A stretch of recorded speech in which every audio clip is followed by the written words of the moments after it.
Think of it, the brain of a dead man, waiting to live again in a body I made with my own hands. Let's have one final test. Throw the switches.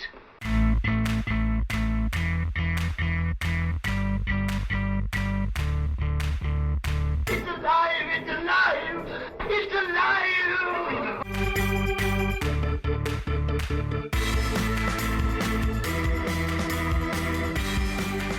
Hello, everyone, and welcome to another episode of the IMMP, the Intermillennium Media Project Podcast. My name is Matthew Porter. And I'm Ian Porter. I'm his dad, he's my son, and it is that time of year once again. It is October. Yes. It is time for haunts and monsters and frights. It's the season of spooky and spoopy. And in keeping with that theme, I'm starting out with another classic movie that I've showed Ian. Oh my goodness, this is the classic of classics. Well, last year we watched the 1931 Dracula starring Bela Lugosi. And there's only one movie that we could put in that same category. That's it. We've watched The Wolfman. No. That is not a bad movie, and we'll get to that. Okay. But first, we're watching another movie also from 1931. Yes. Frankenstein. The classic Frankenstein film. Another Universal monster movie produced by Carl Laemmle Jr., part of that great pantheon of classic monster movies. This is another one where it's like, I don't think I've ever sat down and watched it before this, but my goodness, cultural osmosis. It's funny, it has a similar place for me too, because it's not a movie that I don't remember the first time I saw Frankenstein. I just remember this movie being part of the world, part of the universe I grew up in. It was on local TV frequently. My big brother Paul loved watching it, so we would watch it whenever we could when it was on.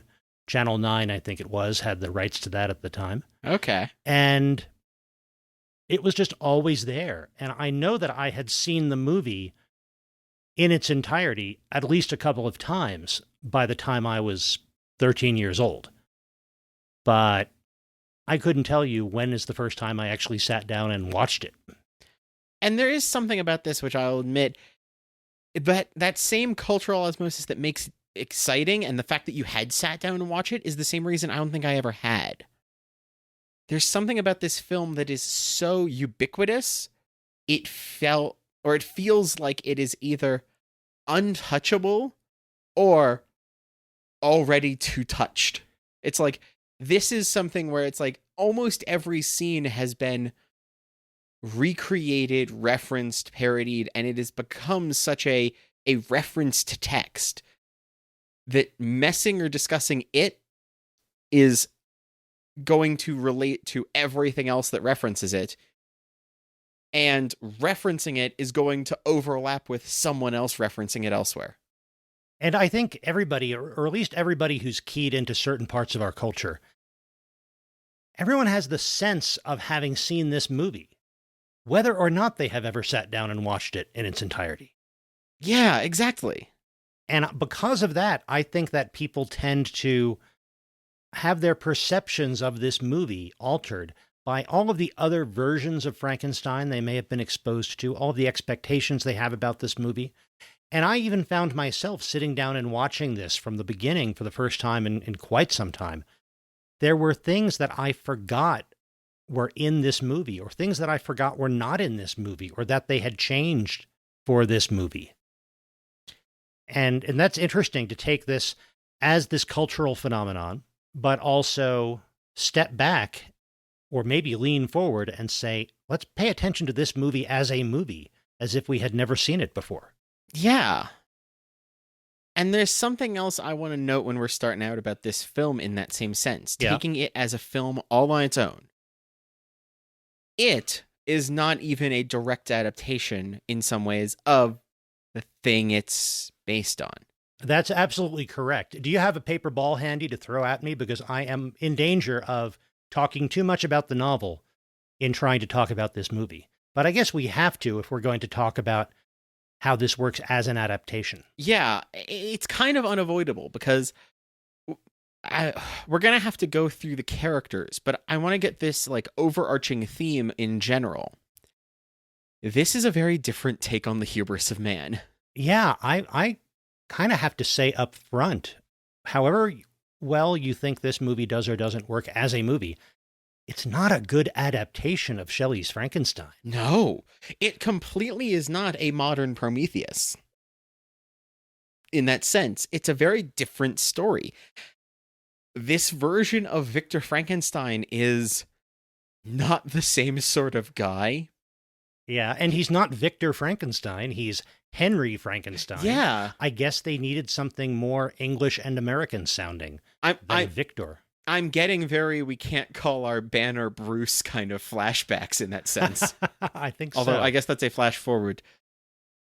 Time is weird with podcasts that do things in whatever order we want.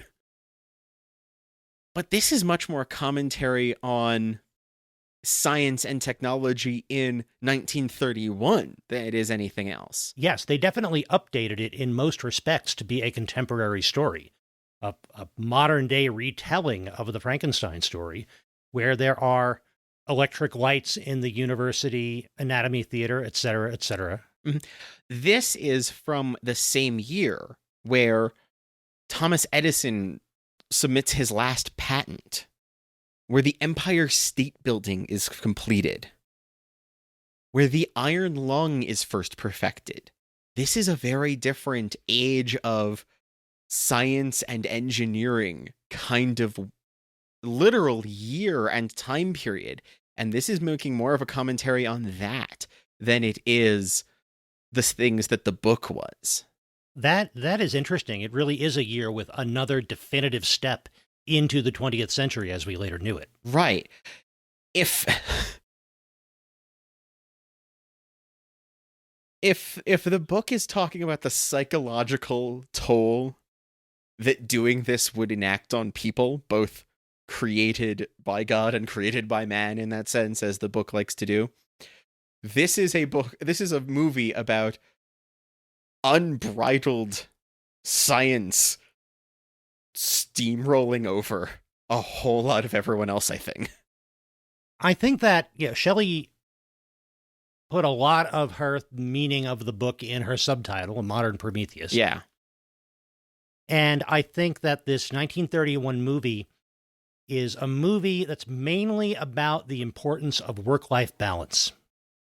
Oh my goodness, the only thing missing from this movie to turn it into a Disney Channel original is a teenage kid to get his dad, Victor, to actually come to the soccer game instead of staying in the office. Oh no. Now, you mentioned Disney. It's a little bit like The Absent-Minded Professor in that it's Henry's work that is keeping him from his fiancée who would like to get married one of these days. Yeah. Very much so.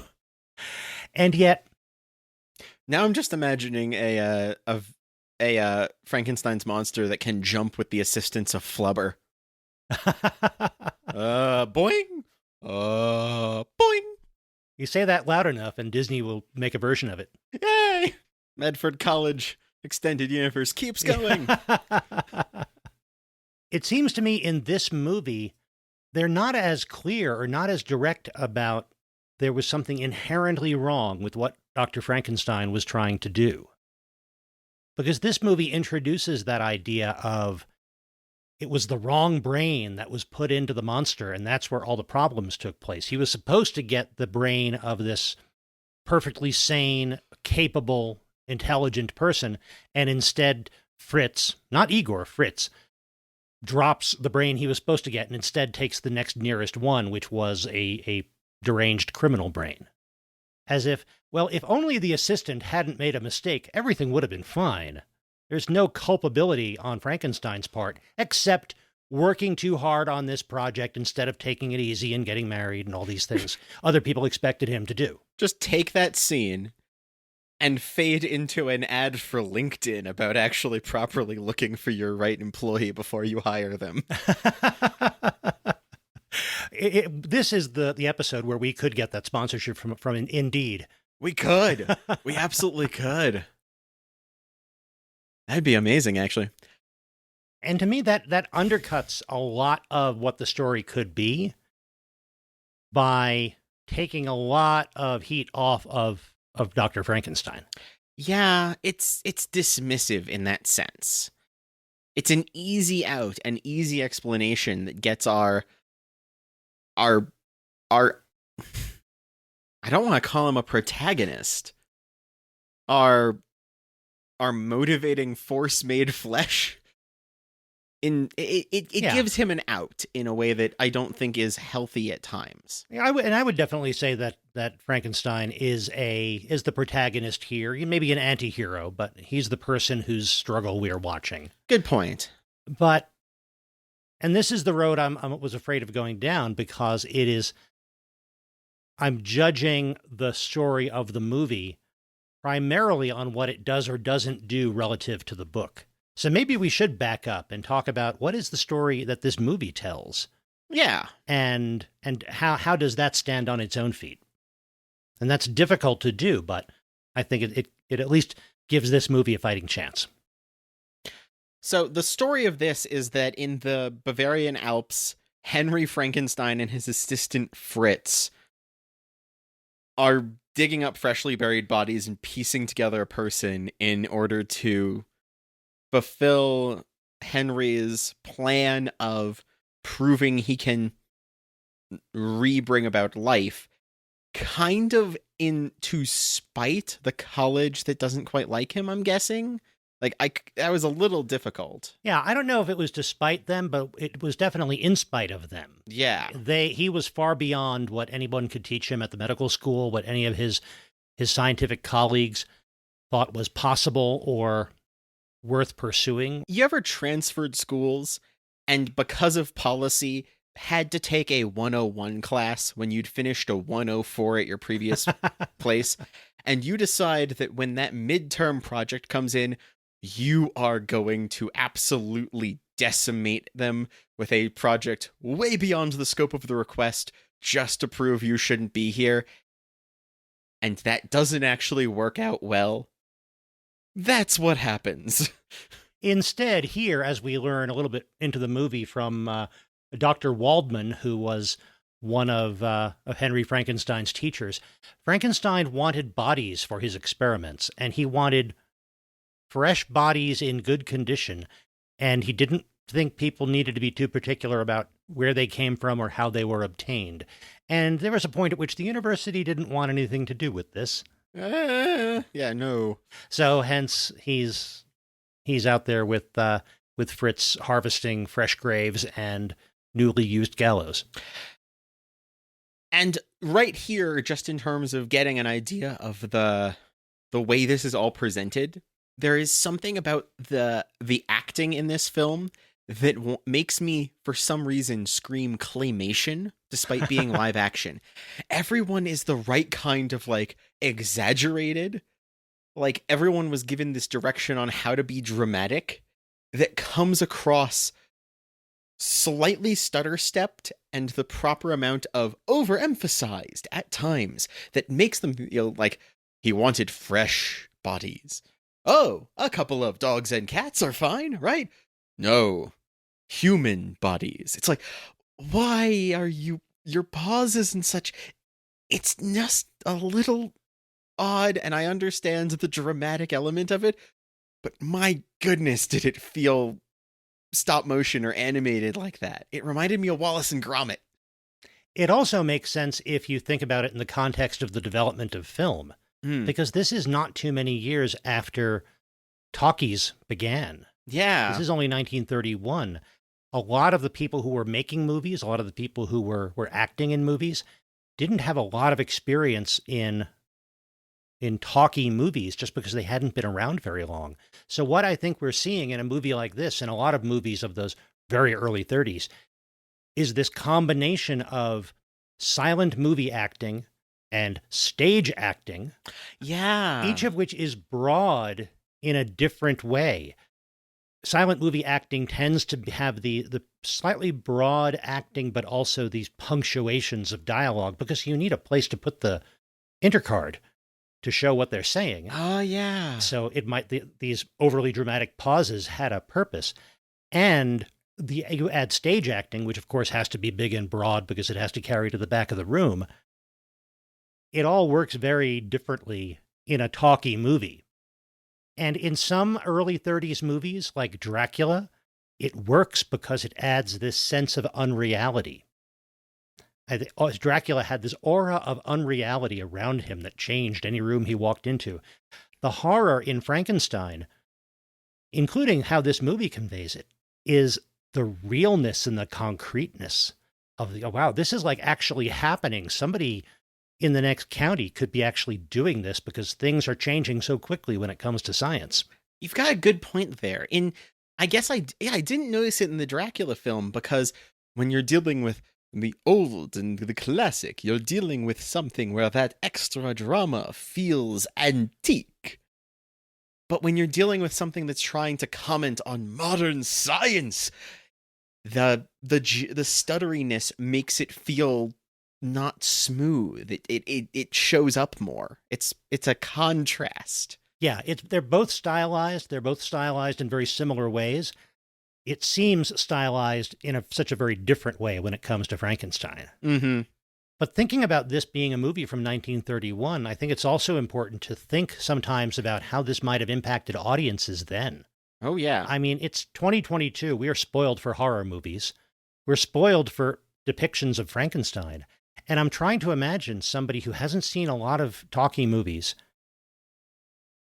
going into a theater and seeing this. And I could see where so much of this, especially that opening, would be just legitimately horrifying. Yeah. And it's also worth mentioning that the beginning of the movie breaks the fourth wall by having Edward Van Sloan, the guy who plays Dr. Waldman, step out from behind a curtain and essentially warn the audience that this movie is a horrifying experience. And if you are subject to heart conditions or nervous fright or anything else that might be agitated, we're warning you now. This is your chance. Yeah. And that's kind of hokey, and it was at the time. It's, they're trying to hype up the movie. But it's true that this movie would have been just so ghastly and horrifying, I think, in a way that we probably don't appreciate, given how many movies of how many types have come since. Mm-hmm. You got a guy crawling through graveyards in his little stooped over assistant, digging up fresh graves and cutting people down from gallows so they can haul them back to a laboratory. Yeah, that's kind of creepy stuff. Oh, yeah. If we're talking about creepy stuff, I'm going to get something to the audience myself, and that's going to be the fact that there's a part that kind of shut me off of this movie. But that's because of things with me. Everyone has things that'll bother them. Some of them are general, some of them are specific. I've struggled for a long time with depictions of the brain. It is an immediate worry and trigger for me. And so there are parts of this movie that I did not watch for that. That I would look away, I glanced down, I couldn't watch. I've gotten a lot better. Dealt with that phobia. And it's worth it to do so, to be able to review media and such. But that doesn't mean it doesn't hit you. And so, especially if that's a specific version, but if I didn't have a general sense of what horror was going to be like in that sense, I can try to extrapolate what that's like, and I can definitely understand how this movie that would just show something like that on the screen, sometimes suddenly, could really, really get you to tense up and freak you out. I just happen to have something where even general desensitization, I haven't been able to turn that one off enough.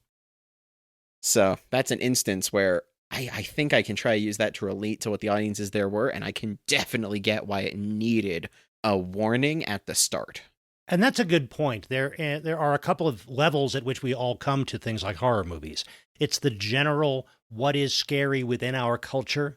There's the specifics, what is scary in this story. But then there are all the very detailed things that are going to hit individuals very differently.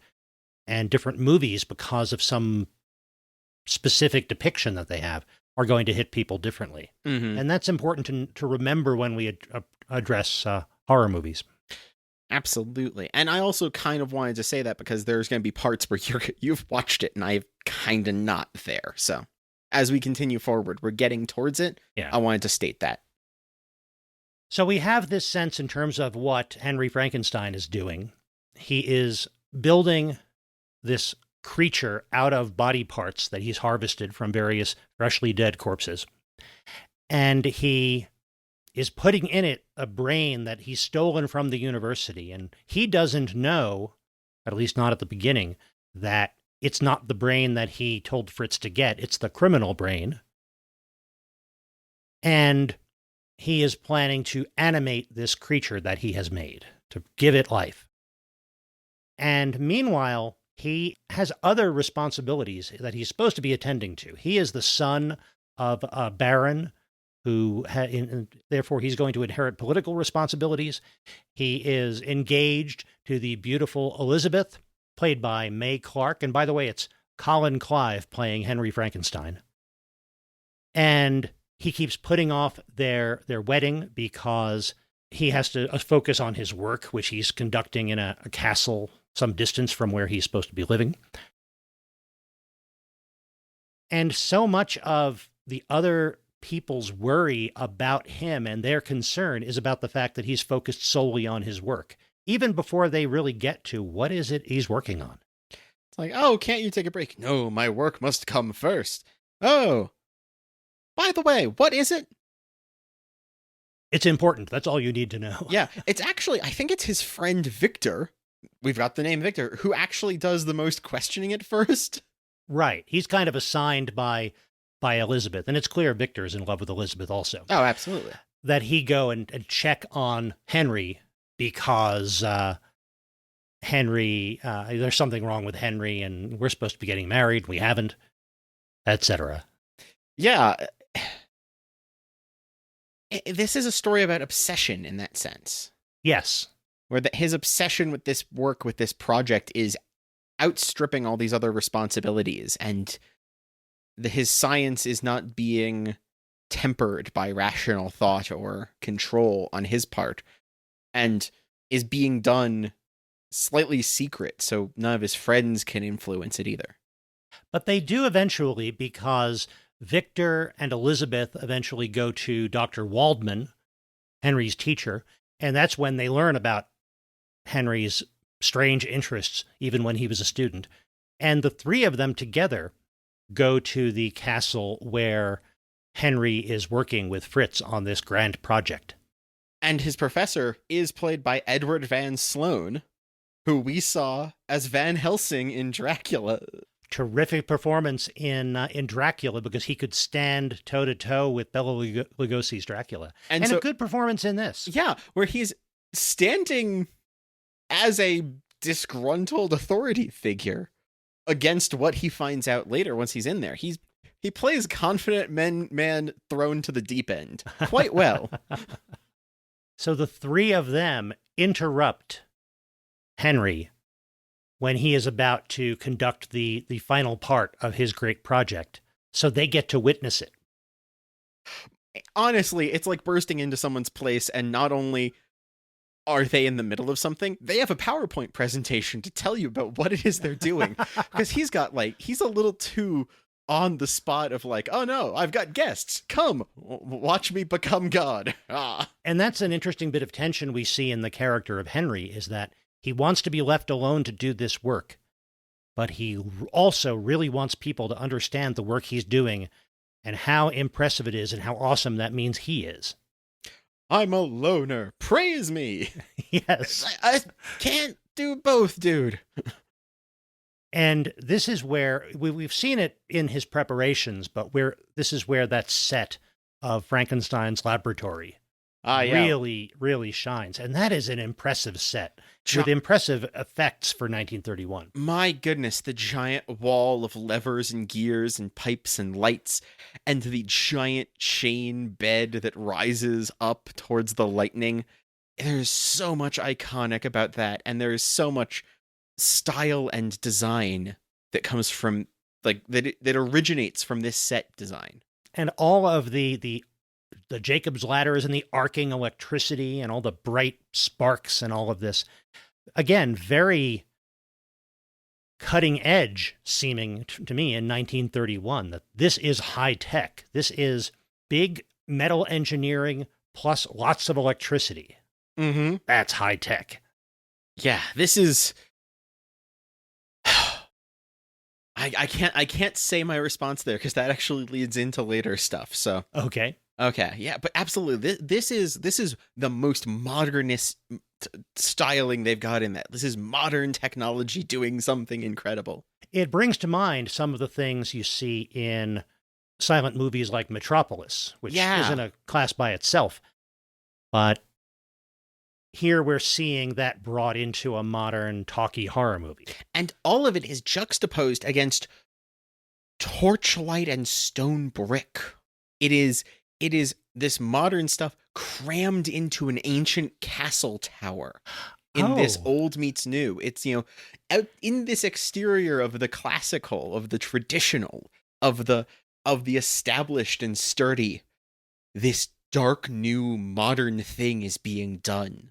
Interesting. That makes me think about what we discussed a few months ago when we watched a bunch of H.G. Wells adaptations.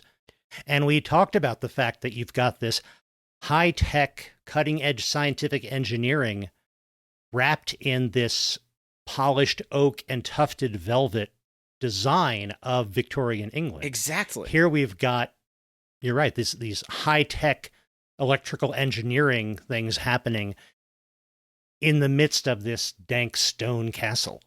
Mm-hmm. It's that juxtaposition of any kind like that is great. Exactly. And remember, it's doing all of this in black and white. So you don't have any color juxtaposition. You don't have there's an entire set of more modern ways to put in contrast of a stylistic kind that modern movies will do to do this. This one really doesn't have much but the contrast knob and a couple of design choices in terms of right angles versus natural stone, in terms of bright, overexposed lighting versus shadows that kind of curve or almost bubble the edge of the screen. There's parts of this movie that are shot almost like they're peering through something, and then it'll cut to this big, wide open space with points so bright they are pure white because of the light and the electricity crackling across it. So it's doing this all with that limited palette, but so very precisely. And I think it's great to see this and think about it for its own sake, because again, that some of that imagery is something that has been used and reused and parodied over the decades, that it's fun to see, wow, this is innovative and impressive. Mm-hmm. And as far as the story goes, it's a success as far as it goes. The project of Henry Frankenstein, because the creature does come to life. Yes. Oh, and apparently it's because of the ray that Frankenstein has developed. And that's something that the book, I think the novel, is studiously shy on details about what he discovered, to how he can bring life. And different depictions of Frankenstein have come up with things to fill in when they decided they wanted to. This one in 1931, he was talking to Professor Waldman about this. And do you remember how you told us at school that there was the violet ray and the ultraviolet ray? Dr. Waldman, I learned a great deal from you at the university about the violet ray, the ultraviolet ray, which you said was the highest color in the spectrum. You were wrong. Here in this machinery, I have gone beyond that. I have discovered the great ray that first brought life into the world. Oh, and your proof? Tonight you shall have your proof. Yeah, he's there talking about there's something beyond violet, and I'm just like, I'm sorry, did you just UV cure resin 3D print yourself a monster? I know something about this. What did you just do? And yeah, so yeah, that is kind of 1931 technobabble. And I don't know that they really needed the technobabble. They could have just said, I've discovered something that allowed me to imbue this with life and move on. Yeah, that moment does kind of like lose it. It's a great manic acting. It's not great lines to deliver with that. But it does give us our monster finally rising off of the table and letting the sheet fall away. Played by Boris Karloff. Yes. And if you want an example, though, of how they're using a modern technology is the thing, this is the classic, like, bolt neck kind of design to some extent. Literally, in the portrait of his face, this monster, are two giant pieces of steel engineering.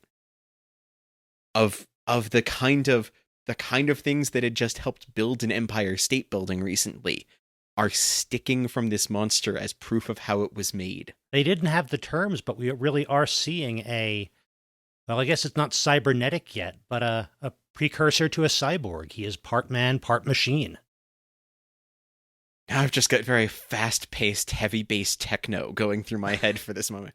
Now I want the mashup between Frankenstein and the $6 Million Man, where after Henry succeeds in his experiment, the monster goes on to be a superpowered secret agent. Absolutely. But now it doesn't go that way because the monster is the creature, it's kind of limited in what he can do, what he can understand. He can't communicate very well. He doesn't really have the power of speech. He likes sunlight. He hates fire.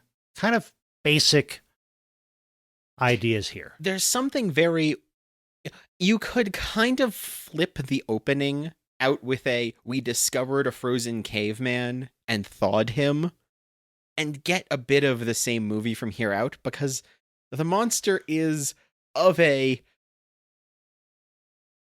fish out of water, but ridiculously strong and not that bright kind of styling that also gets applied to ancient humanoid in that sense. And I guess what turns him from being a creature and a blank slate to being a monster is the fact that, probably because of the criminal brain that was used, he reacts to negative things violently. Yeah. So eventually they have to lock him up. Fritz, who's supposed to be caring for him, or at least, taking care of him, abuses him and winds up getting killed by the creature, who then escapes. Although he doesn't escape until after Henry decides, this has gone terribly. Elizabeth and my father are right. I'm going to go home. I'm going to marry Elizabeth. And I'm done with this project. By the way, Dr. Waldman, you don't mind staying behind and taking this thing apart and disposing of it for me, do you? And Dr. Waldman, nice guy that he is, says, no, don't worry about it. I got you. Yeah, that's fine. And that doesn't go well for Dr. Waldman. No. And that's the point at which, the creature escapes. Also, is that around the time when they decide one of the best tactics is to, mix up some very powerful drugs and tranquilizers and inject the monster to try to defeat and calm him? Yeah, that's what they're doing for a while before I think that's until Fritz gets killed and they decide, now we've got to take this thing apart. The speed at which they jump to trank and drug it is amazingly quick. And I'm going to be very honest here. It gave me the feeling like, oh, well, we've got all these drugs and tranquilizers lying around from when I was very, very out of it building this plan and needed tranquilizers to sleep in between working on this plan. Why don't we just use what I've got here? There's something very, very, don't you have a pile of this around? Enough to knock out something this large? Oh, just me? About the whole way they approach that. And we then get a sequence of, on the one hand, Henry trying to move on with his normal life, and on the other hand, the creature out in the world on his own, knowing nothing, and trying to figure out what to do and where to go and how to behave. Mm-hmm. Including the great scene of horrible pathos in which he meets a little girl who doesn't judge him, wants to play with him with flowers, But he doesn't understand that you throwing flowers into the pond so that they float. Oh, a game is to take pretty things and throw them into the pond. He doesn't know that that only applies to flowers. This doesn't go well for the little girl. I'm fighting with myself the fact that that is honestly a serious and bad scene, and the urge to say yeet.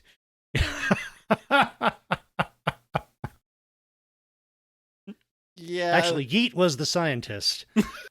His creation is Yeet's monster. Thank you. So, yeah, that kind of puts a damper on the wedding festivities, which the whole village is enjoying. Yeah, every time they've been kind of talking about the wedding, we've gotten little clips throughout the rest of the film of like the town getting ready to some extent, and a bit of like intermittent shots, I believe, before this, because they had established like people already like gathering, pausing their farming to come into the town. There's some beers going around. There's people already cheering and enjoying as they decorate. Yeah. And he's the heir. Henry Frankenstein is the heir to the barony. So his father, the Baron, is footing the bill for this big party for the entire village. So they're having a great time. Oh yeah, the Baron's paying for his rich and educated son to take over. This is kind of like we're going to get a giant party and hopefully a smart guy who will help us grow and modernize. This is going to be great, everybody. And then the little girl's dad marches into town carrying her lifeless body. Mm-hmm. And brings it to the Baron's mansion and declares that my daughter's killed, someone murdered her, and the Baron promises he will get justice. Exactly. And meanwhile, the monster has made it as far as the village. Yeah. And breaks into Elizabeth's room. Of course. While she's getting ready for the wedding, and chases her around, eventually leaves, but has apparently scared her half to death so that she needs to convalesce for a while the town hunts the monster. And Henry is helping to lead this hunt because he realizes what I created is wrong. It has to be destroyed. I have to be the one to do it. Yeah, we're trying not to compare to the book too much, I note. This is a much more active Dr. Frankenstein. This is one who joins the mob getting it out of town and going after it, instead of being terrified by his creation and running away and hiding in the same way. It's a very different kind of approach to his mistake of toying in this field. It's I must scrub this away, not oh no, how could I? Yeah, I guess, guess must sulk. And that makes sense for a movie. You want a more active and engaged hero. Yeah. So it has to be someone who's going to take charge and decide to do something. And at the same time, especially when this was made, there has to be some sense of justice and some sense of a balance of his actions and the consequences to him of his actions. Yeah. And that does come when he finds the monster, and the monster knocks him out and carries him off, and they end up in a windmill. Yeah. Near town. And just as the crowd of monster hunters from the village kind of get to the windmill and lay siege to them and surround them there. And this is kind of that quintessential, I wouldn't say it's the first in movies, but it is this quintessential peasants with pitchforks and torches kind of scene. Oh, absolutely. This is quintessential angry mob. And there are some great scenes at this point, because the monster with Dr. Frankenstein running away from the mob climbs up to the upper parts of this windmill. And then there's this amazing shot of the monster and Henry fighting on the balcony, this deck outside the upper floor of this windmill. And you can see the crowd down below. Just something about the way that shot is composed. It is so dramatic. And you know something is building in intensity here. Mm-hmm. And to wrap up an entire piece of the meta-narrative here, the monster is, of course, bigger and stronger and throws Henry off of the windmill. And it is the windmill, this classic piece of technology, that breaks his fall and he survives. The technology he went ahead with just literally dismissed him, and the classic technology saved him. Just to run a through line through there. I hadn't thought about that balance, but I like it. The tried and true piece that was the village center was there. The villagers do burn all of it, new and old, and defeat the monster that way. They torch the windmill, so the monster is destroyed by the thing he feared most, which is fire. Mm-hmm. Which is kind of the earliest technology. Yeah. But it ends with this odd, like, well, that's done with, kind of happy note, because he survived, he married his fiancée, and they kind of are okay. Yeah, and the Baron finally gets to drink a toast, and all apparently is well. We've learned our lesson. We don't have to tell any more of these stories. Yep, not going to do that again. Nope, except for the 4 other movies that Universal made. Yep. Because little do they know, the one thing that is fireproof is financial success. But I gotta say, that does kind of set up one of those early, like, sequel is possible kind of endings. Falling off a cliff, being burned. If you don't see the monster or the bad guy die on screen, there's a chance they didn't. I kind of think of this as the Reichenbach windmill. Yes, it so is. But it is such a dramatic ending. And with so much of the movie involving just a couple of people or very few people in these claustrophobic places, to have it end with this giant crowd of people around this windmill, which seems to be standing on the hill with nothing around it, because I guess windmills do. And the way that this is just ablaze, even in black and white, this fire, it is so dramatic. It really is. So we've talked about this movie in some detail. Earlier on in our discussion, we talked about some of the analysis that we often leave till later. But I guess it is a movie, so we have to answer some questions about it. Screen or no screen? I don't know what to say. Part of me says screen because, my goodness, it's classic. My goodness, there's so many other things that reference this, that use the imagery from this. This is quintessential. Screening it has value. Other parts of me I didn't find it a fun watch. It's slow at some parts. It's weirdly quick at others. Its ending is dramatic and then ends on this weird, well, that's all of that kind of note in some ways that just left me flat. The toast at the end just actually undid some of the drama of the fire earlier. I don't know how to feel. I don't know what to say. Nothing that you just said is not accurate. But I still have to come down to say screen this movie. If you have any interest in movies in general, if you have any interest in storytelling and horror movies specifically, screen this movie. One of the reasons I can say that with some confidence is it is 1 hour and 11 minutes long. Yeah. It is not a long movie. If this movie were 2 hours or pushing 2 hours and it felt the same way at that length, I would say, I don't know, maybe you don't really need to watch this movie. You can understand the cultural import of it without having to spend the time to focus on it. But for an hour and 11 minutes, the things that it does well enough they are worth watching. Go ahead and watch this movie. I say screen it. Oh, okay. I'm going to join you on that. Yes, screen it. Honestly, if you told me you watched it, but you said, after the monster escapes, I put on something else and came back to it later and watched it in 2 half-hour blocks, I'd be like, that makes sense. that kind of would work.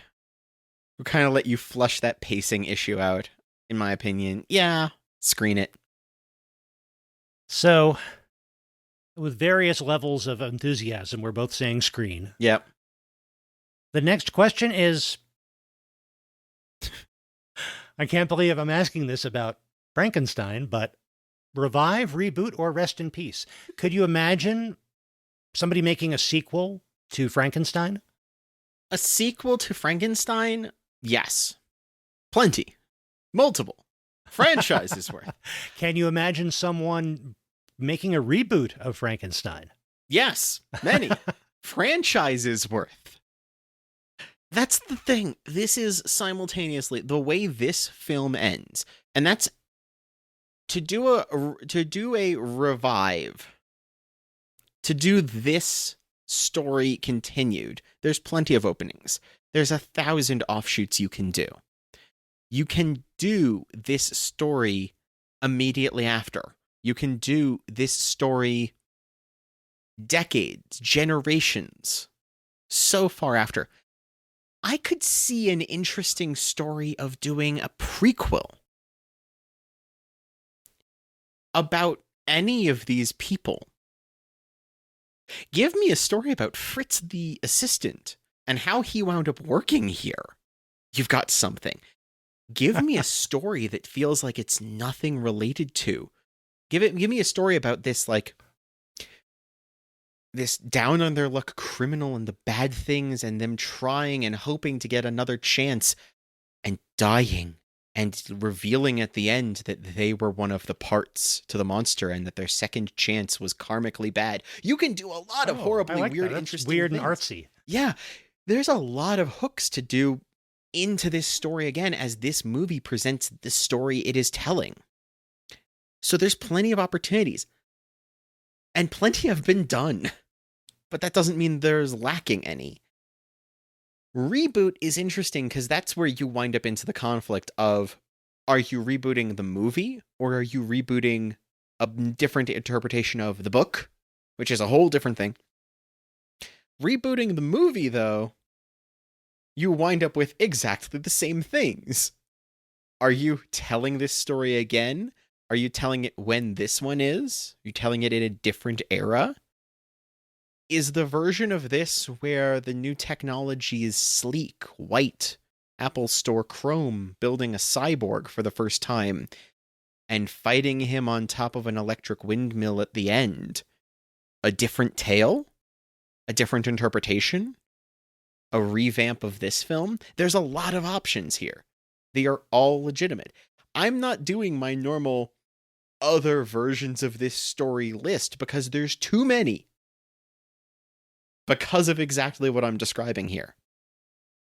Yeah, that's why it's so hard to answer this question or ask this question because it's been answered in so many ways. Mm-hmm. So to try to break it down to what am I most interested in, I don't think I want a revival of this movie in that I want another sequel. There are 4 or 5 sequels to this movie, depending on how you count and what you count. So I don't need another movie in the same continuity as Carl Laemmle's 1931 production of Frankenstein. But if they were going to make one, I'd want one of those interesting offshoots like you described, like the backstory of the assistant or the story of a criminal who became part of the monster. So that makes me turn to reboots. And I am probably always going to be interested in a reboot of Frankenstein because it is such an elemental story. There is so much depth to the original book, and there are so many different things one can focus on in making that kind of reboot. Yeah, I guess that is kind of where I'm landing too. And there are a lot of those kind of reboots that I have seen over the years. There was one it was around 1980, give or take, that was essentially set in a modern day university hospital. Okay, yeah. And there was Mary Shelley's Frankenstein, which was created as kind of a spiritual successor to the very successful Bram Stoker's Dracula movie. Yes. But there is one that keeps sticking with me is early 70s, like British TV 2-part movie that was, I think I probably saw it around 1974, 75 or so. So I was like maybe when I was 9 or 10 years old. Again, way too young. It was called Frankenstein, The True Story. Ooh. Well, not the true story, but a pretty good, relatively faithful adaptation of Mary Shelley's novel. And it was very well acted, extremely well produced and designed. And it was gory and brutal and nasty in a way, just in its kind of accurate depiction of late 18th century, early 19th century medicine. Mm-hmm.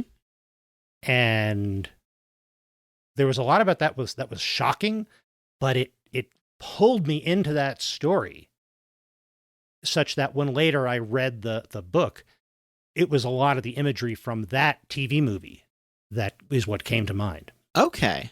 That makes some sense. And there are some other interesting takes. The Bride, starring Sting, was kind of a retelling of the Bride of Frankenstein story, but more the subplot of the novel that became the first sequel to the 31 movie, The Bride of Frankenstein. That was an interesting movie. You can make a very nice, clear case that the 2014 excellent film Ex Machina is a version of this telling of Frankenstein, where the bad brain picked is an AI trained on the entirety of the internet. And then it has interesting commentaries on whether or not that was a bad thing to install. There's interesting... That can be taken as a version of this film, and the story this one told being a different story than the book in that sense, even. I think you're right, that the ideas of Frankenstein have permeated the culture and keep getting retold and reused far beyond literal adaptations of Frankenstein. I think we're saying reboot. Yeah. Give me more reboots of Frankenstein. Do something different, and I'm part of your audience. And in some delightful way, we're saying reboot because even if we said rest in peace, we all know that filmmakers will just dig up the parts they need and keep using it. Oh, there's no way I can top that. Thank you. That is great. Well, with that, I think that has been this episode of the Intermillennium Media Project podcast. Thank you once again for downloading the IMMP and for listening. And we will be back in a couple of weeks with more tales of media from the 20th century. More spookiness in this month. And where can they find you? Oh, you can find me online as by Matthew Porter. So go to bymatthewporter.com, by Matthew Porter on Twitter, and you'll find me under that name most places. Ian, where can people find you? I'm doing my experiments at Item Crafting on Twitter, as Item Crafting Live on Twitch, and at itemcrafting.com. And you can find the podcast on Twitter as IMMPcast, and you can find us online at immproject.com, and that's where you'll find links to all of our past episodes, and you'll also find a link to our Patreon. Thank you very much, those who are supporting us there, and if you do, you get additional audio content, and if you join at the movie club level, you get a surprise DVD in your mail every few months. Exactly. And you'll also on that website find a link to our YouTube page. And you'll be finding more content on that YouTube page. There's a video of our live presentation at NandesCon from earlier in this fall. And also we're posting video versions on YouTube of all of our episodes because some people find that an easier place to find and listen to podcasts. Some people find that to be an easier place to share them with others. So we're making those available on YouTube as well. And as far as supporting the podcast, the best thing you can do is let your friends know about it, share it with others, maybe give a nice review wherever you do get your podcasts. And that just helps more people find us. But especially, we just want to thank you for listening. In the meantime, go find something new to watch.